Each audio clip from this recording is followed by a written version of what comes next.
தெலுங்கானா மாநிலத்துல வழிபாட்டு நிகழ்ச்சியில மைக்க பிடிச்சு பாட முயற்சி செய்யும் போது மைக்ல இருந்து மின்சாரம் தாக்குனதுல ஒரு நபர் உயிரிழந்த சம்பவம் பெரும் சோகத்தை ஏற்படுத்தி இருக்கு. மேலும் ஒருத்தர் சிகிச்சைக்காக மருத்துவமனையில சேர்க்கப்பட்டிருக்காரு. என்ன நடந்தது விரிவா இந்த வீடியோல பார்க்கலாம்.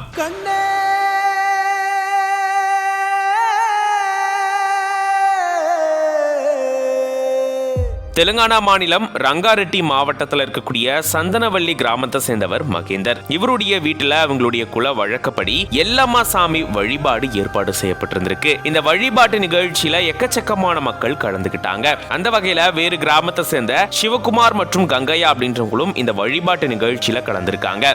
அப்போ இந்த நிகழ்ச்சியில அவங்க மைக்க பிடிச்சு பாட முயற்சி செய்யும் போதுதான் மைக்கு வழியா மின்சாரம் பாஞ்சதா கூறப்படுது.